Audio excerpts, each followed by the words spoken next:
Leitura do capítulo 8, livro Cristo, ciclo involutivo-evolutivo. É o último capítulo da primeira parte do livro. Nos capítulos precedentes, falamos rapidamente da passagem do AS ao S, sem podermos-nos deter no aprofundamento do estudo deste fenômeno. Fazemo-lo agora separadamente das outras questões, porque este é um problema de fundamental importância, representando a realização da redenção e o momento em que a tão almejada salvação, definitivamente alcançada, atinge-se o ápice da escala evolutiva, para além do qual se reingressa no S. Este é o momento crítico de resolução do ciclo involutivo-evolutivo, momento em que o mal é sanado e tudo volta ao sistema, no estado de perfeição no qual se encontrava antes da queda. Este fenômeno interessa de perto a todos os seres, isto porque, apesar de alguns estarem mais e outros menos adiantados, todos estamos a caminho em direção ao mesmo alvo de retorno. Há um ponto em que o limite é transposto. É o momento do grande salto, o mesmo que Cristo viveu, constituindo-se num claro exemplo para que nós todos possamos imitá-lo quando nossa hora chegar. Sim, o caminho a seguir e a meta a atingir são os mesmos que Cristo seguiu e viveu, expresso pela lei de Deus. Esta lei viva no AS, invólucro material do S. Por efeito da queda, a parte corrompida foi projetada para a periferia do sistema, que vem regenerando-se pela evolução. Assim, essa parte anteriormente deteriorada e expulsa acabará por curar-se e ser reabsorvida em Deus. Este retorno é o resultado de um processo de purificação, eliminação de todas as qualidades de tipo negativo e reconstrução de todas as de tipo positivo. Cristo era verdadeiramente o Filho de Deus, porque como elemento do sistema tinha sido gerado por Deus a ponto de poder agora reentrar no S. Ele era homem-Deus, homem porque emergia do AS, e Deus porque reingressava no S. Na sua vida terrena, Cristo encontrava-se no momento da passagem do estado humano para o divino. Por isso, ele podia possuir tanto as qualidades de homem como as de Deus. Assim concebida, esta sua dupla natureza é de fato lógica e compreensível, mas não uma suposição aceitável apenas por um ato de fé. Aquela vida humana de Cristo foi a sua última na dimensão AS, isto é, do tipo de vida decomposta no dualismo positivo-negativo, vida-morte, modelo vigente no AS. No sistema, esta cisão dualística é superada e sanada num tipo de vida unitária que não conhece mais a morte.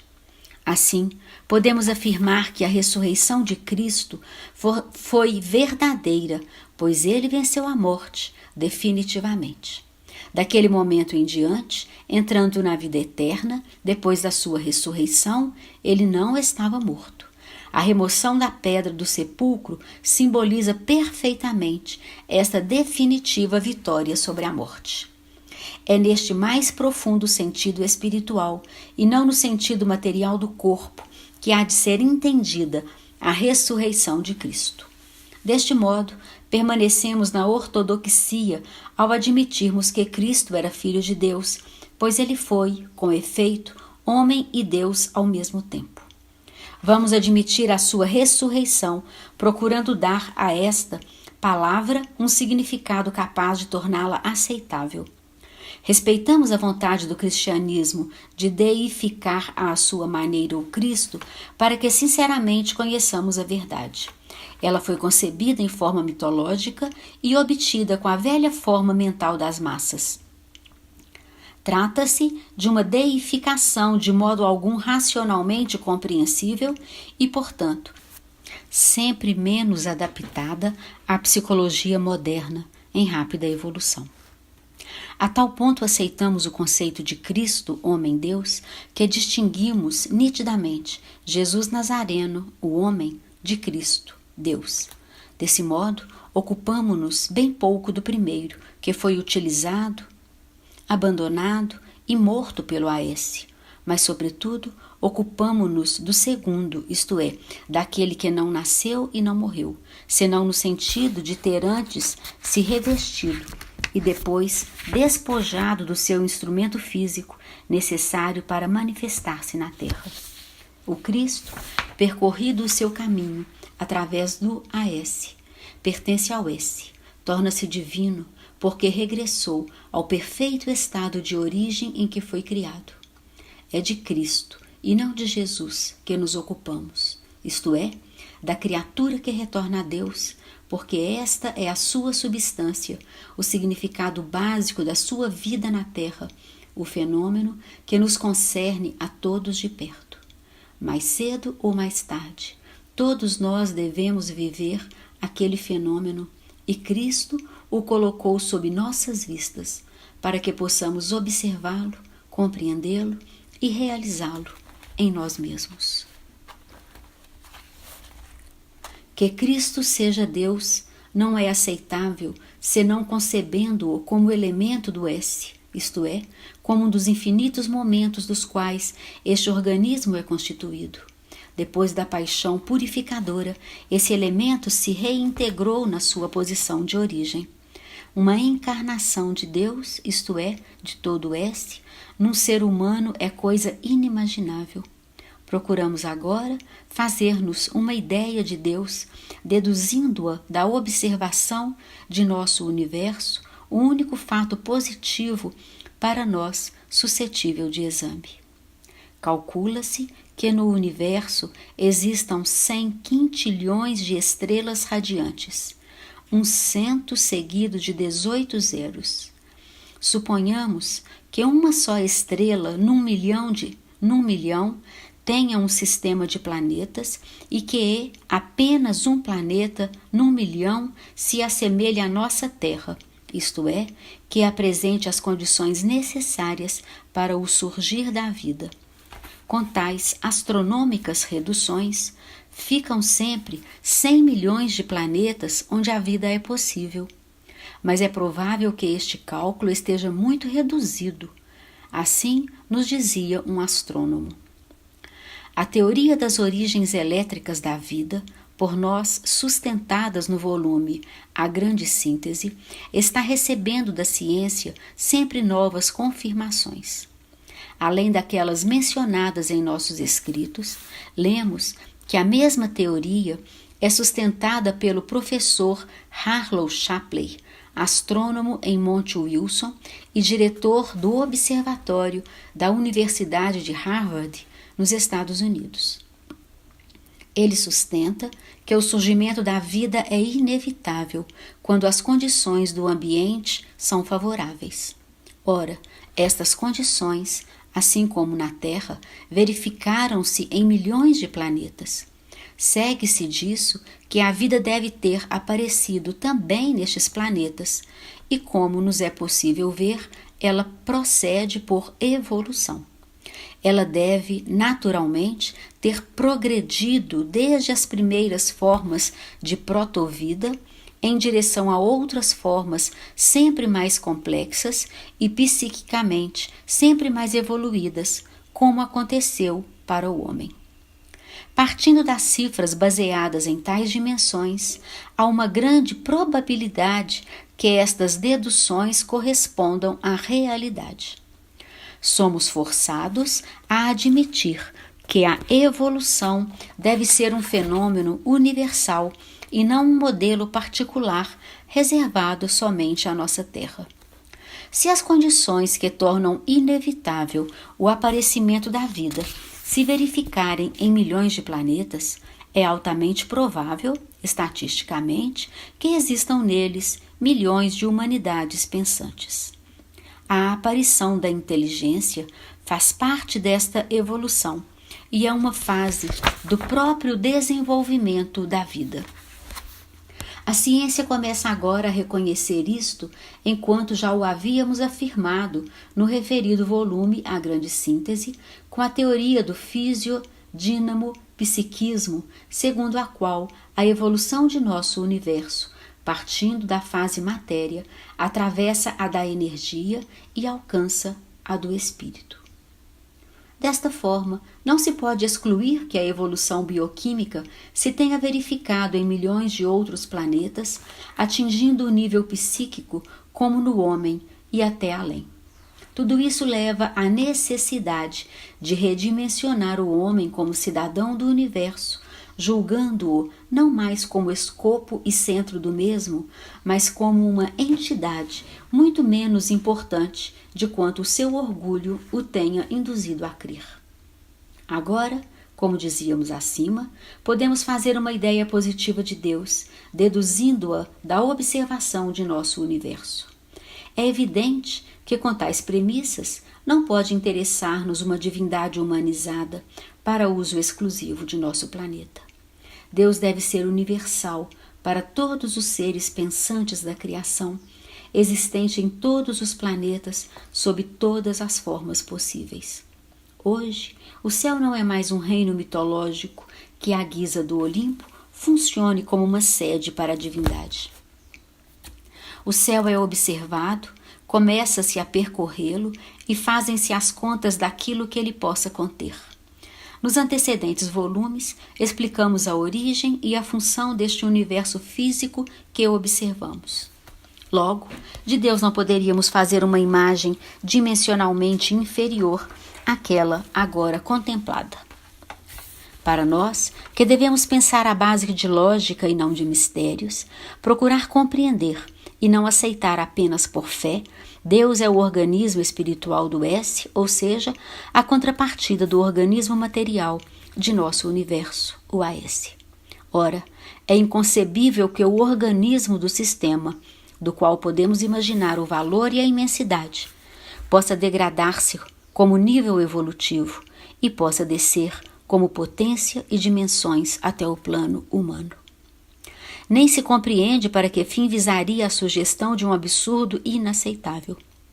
É para provar isto que quisemos fazer esta divagação astronômica, confirmando as nossas antecedentes afirmações e procedendo por eliminação das outras hipóteses possíveis. Assim, se quisermos compreender a vida terrena de Cristo, não nos resta senão entendê-la como a que apresentamos aqui, isto é, como reintegração de um elemento no S. Ao contrário, se quisermos entender a vida de Cristo como a vinda de um único Filho de Deus para redimir a humanidade, deveremos também admitir que constituiria uma grave injustiça se isso não fosse repetido para a humanidade de cada um dos 100 milhões de planetas que, como vimos, devemos supor habitados. Desse modo, o trabalho de redimir esta mais ampla humanidade exigiria, por parte do Filho de Deus, cerca de 100 milhões de encarnações. Voltemos a observar o fenômeno da passagem do AS ao S vivido por Cristo. Está escrito no plano de desenvolvimento do percurso, ciclo involutivo-evolutivo, um progressivo manifestar-se de inteligência e espiritualidade. Com a evolução, elas se revelam sempre mais potentes, até que a maturação do fenômeno conduza fatalmente a um ponto de ruptura. Nesse momento, o princípio do S, embora ficasse sepultado com a queda, em estado latente e permanecesse sempre vivo e ativo, em sua estrutura íntima no centro do AS, reaparece com toda a sua potência originária para salvar o ser do AS, retornando-o ao S. Aí o ser não é mais um elemento do AS, mas do S, isto é, resulta constituído da pura substância de Deus, como era na hora da criação primigênia.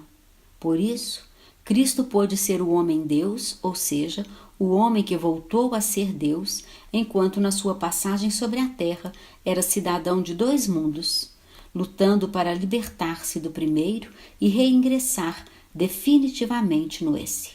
Só assim, olhando-o com tais critérios racionais positivos, poder-se-á compreender o fenômeno do homem-Deus.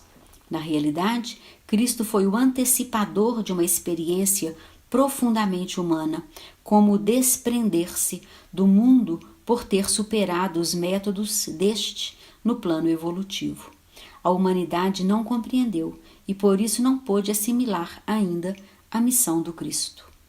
Mas intuiu sua importância, tanto que, construindo sobre ele um mito gigantesco, colocou-o no centro do universo. Isto prova que no fenômeno deve haver algo real e biologicamente muito importante, capaz de explicar tal reconhecimento. Tão vastos consensos nascem somente das profundas raízes da vida e não podem produzir-se artificialmente ou coativamente. Tais impulsos instintivos derivam de forças biológicas que levam a reconhecer a importância do fenômeno e a aceitá-lo, ainda que confusamente e sem discernimento, fizeram sentir Cristo o Deus reencontrado. Não se trata, portanto, de uma simples deificação de um homem, como costumavam fazer os pagãos, mas do reconhecimento de um fato biologicamente fundamental, com o reencontro de Deus por parte do homem. E qual fato poderia ser mais importante do que este, em que se resolve o processo evolutivo? Chegado ao ápice da evolução, regressa-se ao S, alcançando assim a meta final a que tende a vida. Cristo não representa apenas a fraqueza de nossa carne, a qual o torna semelhante ao homem, mas, sobretudo, a força do Espírito que é a potência divina. Cristo constitui o endireitamento de tudo que foi emborcado pela queda e constitui ainda o regresso ao Pai e a reconstrução da ordem violada. A crucificação não se explica como uma vingança imposta por um Deus egoísta que recebeu uma ofensa e exige que a mesma seja paga por um inocente. A crucificação explica-se com a desesperada resistência da negatividade do AS contra um ser que lhe escapa, porque pertence por evolução à positividade do S. A crucificação revela os métodos destrutivos próprios do AS que quer aniquilar até aquele momento o que lhe pertenceu antes de cedê-lo ao S. O AS não deseja que se abra aquela única porta que permita a seus súditos voarem para o S. Quanto maior o número dos seres que se evadem para o S, tanto mais este se reforça e o AS se enfraquece.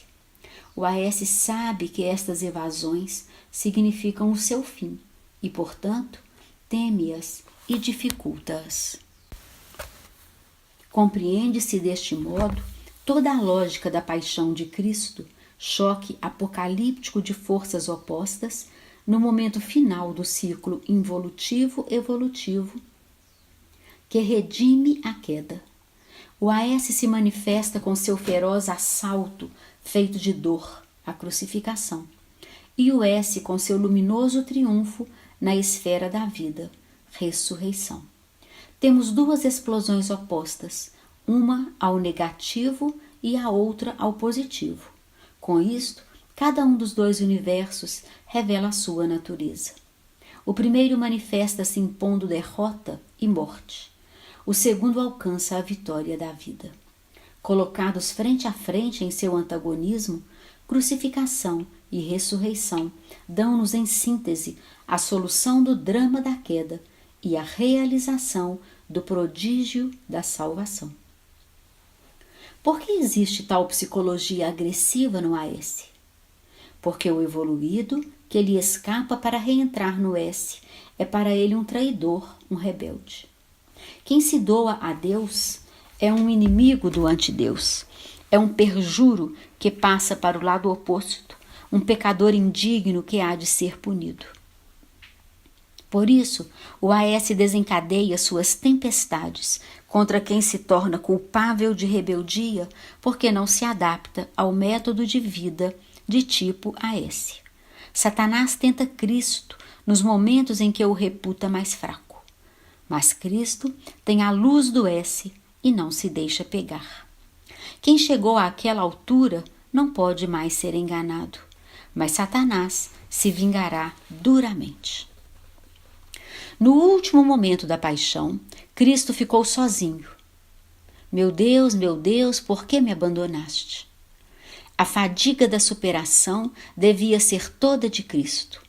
Mas, logo depois, eis que tudo se cumpriu. Consumatum est. Sucede, então, o desligamento do AS, que perde todo o poder sobre Cristo. Daquele momento em diante, ele é livre e encontra-se no S.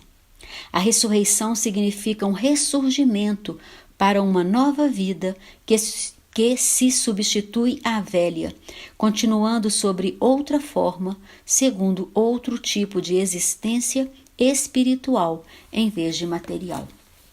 Nesta, Cristo realmente morreu porque uma vida cessou para ele. Mas ressuscitou na outra, onde iniciou uma nova vida. Eis, pois, como até perante a sua morte e ressurreição, podemos reputar-nos ortodoxos se as admitimos ambas, num sentido mais razoável e, portanto, mais aceitável.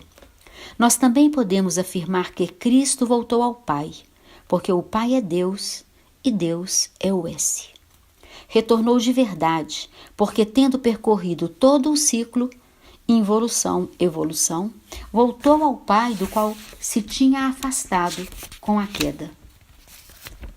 Somos ortodoxos também pelo fato de afirmarmos que Cristo foi redentor, pois ele foi mestre de redenção e fundou uma escola ainda viva, que é o cristianismo. De fato, é frequentando aquela escola e seguindo o exemplo de Cristo que cada um pode redimir-se com seu esforço. Foi por isso que as forças do AS se acirraram de modo especial contra Cristo, porque ele era um gigante que abria e alargava uma estrada, o construtor de uma ponte para atravessar, o general de um exército de rebeldes contra o AS, do qual eles fugiam para salvar-se no S. Assim, podemos também afirmar que Cristo foi o Salvador, porque ensinou a alcançar a salvação, realizando o cataclismo do endireitamento corretivo do cataclismo da queda. Naquele momento, Cristo venceu Satanás. A evolução, tendo amadurecido, desembocou no céu, nova pátria, à espera da hora do retorno. O que significa reingressar no S? Significa sair da zona de atração do AS para entrar na do S. Significa sair do campo gravitacional de signo negativo para entrar no campo gravitacional de signo oposto, positivo. Quando isso acontece, a posição originária resulta emborcada perante o AS, mas endireitada perante o S. O mesmo fenômeno se dá no plano físico com o afastar-se de um planeta para aproximar-se de outro. Ficamos, então, sujeitos a outras forças, porque ingressamos em sua zona de ação. Assim, passa-se da ordem de impulsos anti-lei à ordem de impulsos inerentes à lei. Daí em diante, só estes entram em função e o dualismo desaparece. Isto porque, em vez de volver ao centro anti-lei, somos atraídos e nos dirigimos exclusivamente para o centro-lei. Com isto, muda para cada ser o ponto de referência em relação ao qual ele funciona. No primeiro caso, o trabalho se cumpre em campo e posição de signo negativo, sendo cada um impelido por impulsos de tipo oposto do outro campo. Isso significa dor, como corretivo do erro para pagamento da dívida contraída com a revolta perante a justiça da lei. Ora, se o centro de atração está embaixo, é inevitável que para vencer aquela atração deva-se voltar a subir com o próprio esforço o caminho percorrido em descida com a queda. No segundo caso, a existência se verifica em campo e posição de signo positivo, sendo cada ser sustentado por forças de tipo oposto àquelas do outro campo. Isso significa conhecimento, que permite evitar o erro e a dor. Significa paz, porque a dívida contraída com a revolta perante a justiça da lei foi paga.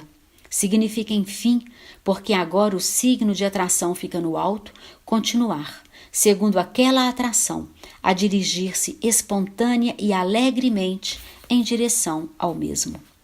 Os dois campos existem em posições opostas.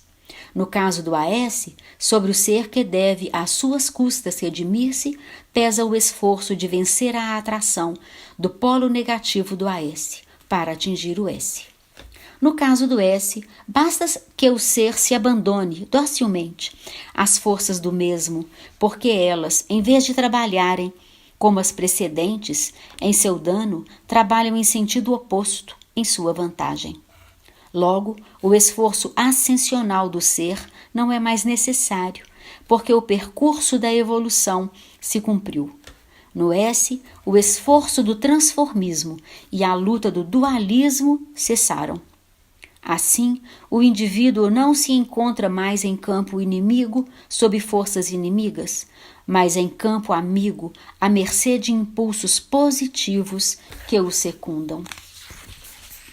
No primeiro caso, o trabalho da redenção deve vencer todas as resistências de um ambiente negativo, contrário a ela, sem dispor de outras forças, senão as do indivíduo, que deve salvar-se com o seu esforço. Trata-se, pois, de uma vida de desesperados e de uma dura redenção. No segundo caso, a salvação é realizada num ambiente construído para ela e só repleto de impulsos positivos. O primeiro é um ambiente de antagonismos e resistências. O segundo de concórdia e colaboração. Eis em que consiste a passagem do AS ao S. O fenômeno vivido por Cristo nos mostra as vias da salvação. Se Cristo escolheu como missão encarnar-se no nível evolutivo do homem, isto nos revela o seu desejo de mostrar-nos a técnica da passagem do AS ao S. Sem dúvida alguma, a figura do Cristo nos revela uma natureza bem diferente àquela do homem comum e superior à dos mais elevados exemplares da raça humana. Mas justamente isso nos prova que ele havia alcançado o limite máximo da evolução, o que lhe tornava possível sair do AS. Isto significa que ele viveu um fenômeno que nos concerne a todos, por representar o limite conclusivo do ciclo involutivo-evolutivo, porto final da salvação que todos deveremos alcançar para reingressarmos no sistema.